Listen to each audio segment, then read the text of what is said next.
was quite a long sail yesterday actually. We came in around midnight, so we were both pretty tired.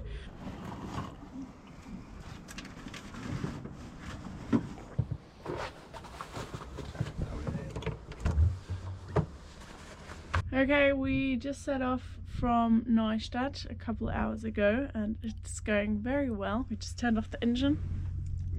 Yay! Woo! There's a porpoise.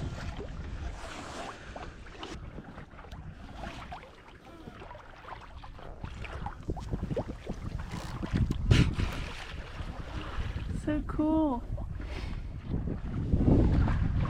They usually travel alone as far as I know. And I've never seen one play with the bow.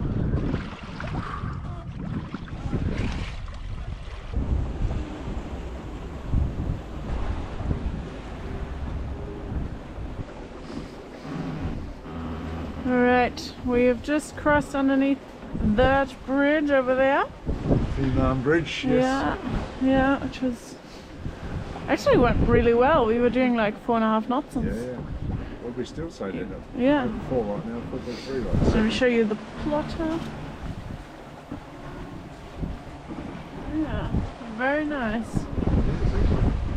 And we've got about 17 miles to go still on our trip today.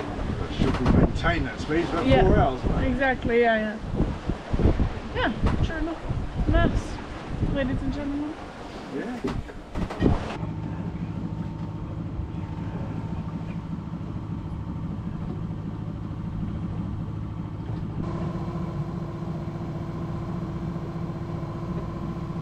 Alright, so let me show you where I'm staying for the next 6 weeks.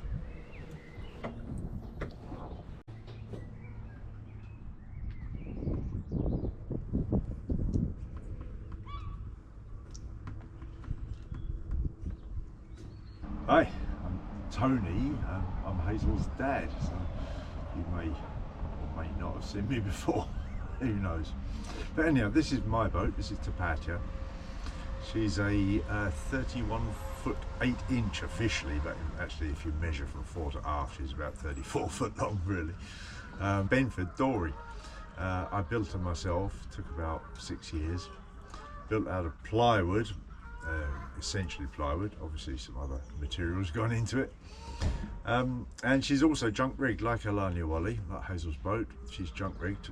One small difference is that Tapatya here is a schooner, which means that the aft of the 2 sails is the bigger sail and the forward sail is smaller, and Alanouwoly, Hazel's boat, is the other way round. The forward one is bigger and the back one of the 2 is smaller. But other than that, very, very similar. What else is there to say? We're in the cockpit area right now. Yeah, this is the cockpit area. So she's double-ended, so both ends are pointy. It's a design that was made famous by Pete and Annie Hill in the 70s. They built one of these. The design is older than that, of course, because they bought the design to build it. But yeah, designed by a fellow called J. Benford, and I say made famous by them. But there's been quite a few of them built, and they're built by home builders always, nearly always. And this is one of them.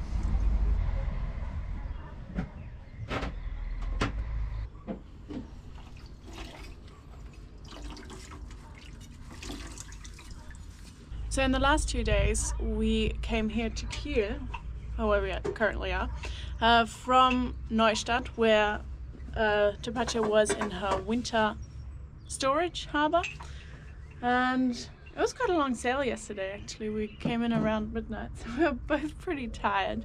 Now we are waiting to go through the locks into the Kiel Canal, which is quite exciting. It leads to the North Sea, and then we are off south, slowly but surely heading to my boat. So not flying this time, I'm taking the long way, or the slow way more like. So we're coming down the companionway. First thing we see is the galley. This stove I am already loving because it's got an oven, and we've made some delicious, oh wait, I have to pull this thing up. We've made some delicious baked food in here already. So this is a diesel stove, a Dickinson, alright? Yeah, Dickinson. Yeah. So it's got a chimney. There you go. And a separate diesel tank. It takes a little while to get warm, but then it really works as a heater as well, which is quite useful because it has been quite cold recently. What else do we have? So, saltwater foot pump over there, and there's like a hand pull beer pump for the fresh water. Like so. This is where I'm sleeping. This is the quarter berth. And it will also be a sea berth, I think, when we do overnighters. You know, the only other real berth is in the forepeak. So this will be like the sea berth. You can't fall out of it, which is awesome. Very useful. And yeah, we'll see how that goes when we do some overnight trips. This is the engine room. Like your boat, Hazel, got a very small twin-cylinder diesel engine inboard. No, yours is a... Mine's a Volvo Penta. Mine's a Yanmar. Yours is a Yanmar, yeah, exactly. But they're quite similar, really. Got plenty of lights in here. I do like your engine room lights. It's much better than wearing a headlamp. Yeah, I've got two of those. There's only one of the two lights that's on, so I'll put the full illumination on. It's really quite well lit. Yeah, there she is. Good. Good trusty beastie. Now onward to the saloon area. The peak's rather messy, I'm afraid. It's okay. Lots of ukuleles, saxophone, guitar. Guitar, yes. Bit musical. This is the way it is, isn't it? Yeah, okay, so what have we got over here? Nav table. And at the moment we're charging various things because it's nice and sunny, so solar's running well. Got the GoPro batteries on charge, got the MacBook plugged in on charge. Yeah, this phone charger obviously. Yeah, and your switch panel is over there as well. It is, yeah, fairly simple. Yeah, VHF, radio. Yeah, you know, got the essential pieces of technology, but tried to keep it low tech at the same time, so we don't have great electricity requirements. I've got 200 watts of solar panels, which is a bit more than you have, Hazel. Yeah, I've got You've got 120. Yeah. And that does the job comfortably. And under your nav table are your charts, paper charts, right? Charts in here, paper charts in here. So I've got a chart plotter with electronic charts and paper charts as well. So I like to have both. Very sensible. Yeah, just in case. A lot of people are only going electronic these days, and I see the trends moving that way, but I just like to have the backup of paper charts. And I'd still lay the paper chart on the nav table, and I find it quite good to have a look at, and having both I find works very well. Okay, now tell me about stowage. Stowage? Well, we've got stowage under all of these cushions. There are 3 lockers there, 1 under there, 2 under here, and behind the seat backs. So behind these are, in this case there's 2, and there are 3 on the port side. Obviously the galley has some lockers, various lockers. The food we've got mainly here and behind the settees seats. I've got a lot of tools and equipment and the other stuff. Got water tanks are under the V berth, the first section, and after that is more stowage. And then under the quarter berth where you're sleeping, Hazel, there's also well, the first locker is electrics, so it's batteries and battery chargers and things, inverter, and the next locker back is stowage as well, isn't it? Yeah. So, yeah, I got a lot of my stuff in there right now. Yeah, got quite a lot of stowage, but it's a small boat, so it does restrict what you can take, you know. And we're fairly full, and I'm still working on the stowage to optimise it, and it still could be better, no doubt. I think that's a continuous thing, though. Yeah. And this is the V berth, as mentioned before. That's where you sleep, Dad, right? It is, yes. Yeah, looks comfy. It is. It's fine. Yeah, I like your clothes nets as well much.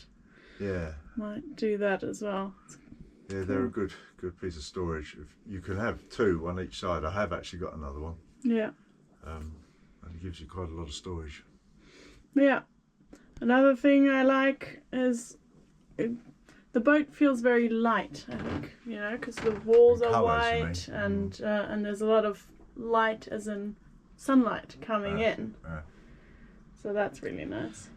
It's very traditional in its below decks design. It's basically based on my previous boat, almost exactly the same. A couple of subtle differences, like quarter berth, but it's very, very similar in terms of colours as well. Now to the heads.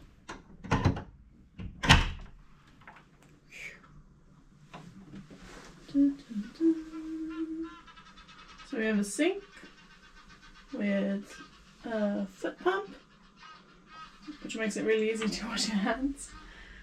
And then lots of lockers, storage space, and a mirror, yeah. Not pointing at that right now, I'm pointing at the toilet. It is a composting toilet. I have a composting toilet on my boat as well, though mine doesn't look quite as fancy. But basically, the basic principle is you have two buckets and it gets separated. So the urine gets separated from the feces. And thus it is not supposed to smell as much, and then the urine you just empty out overboard, and the poo you just throw in the regular bin when you have the chance, basically. But yeah, I'm quite pleased with mine so far. Are you pleased with yours? Yeah, well, the big advantage, of course, is you've got no plumbing at all. Yeah. No through holes, no water. They basically can't break. It's possible that if you don't keep an eye on it, you can overflow the urine tub, which is a bit of a disaster. Yeah. But, you know, there is no boat toilet that doesn't involve a bit of hands-on work. And these are simple, so I think there's, in some ways, you know, there's certainly no less hands-on work, and you've got no plumbing, no through holes, no water involved, so no danger of sinking the boat. No electricity, of course, another massive plus. So, yeah, swings and roundabouts, but yeah, they're good. Yeah. And on that lovely note, I'd like to say thank you for watching. My dad and I will be sailing slowly but surely south, and seeing as he's a YouTuber as well, we will both be filming the trip, kind of trying to make our videos a little different from each other. Yeah, but do check him out if you don't know him already. Say it again. SV to Patcha. I'll put the link in the description box. Alright. Yeah, I hope you guys have a lovely 2 weeks. Thank you to my awesome patrons, of course. If you too would like to become a patron, I have also put the link in the description down below. I just post little snippets or little extra videos, behind the scenes sort of content there. Okay. Have a lovely 2 weeks. Goodbye.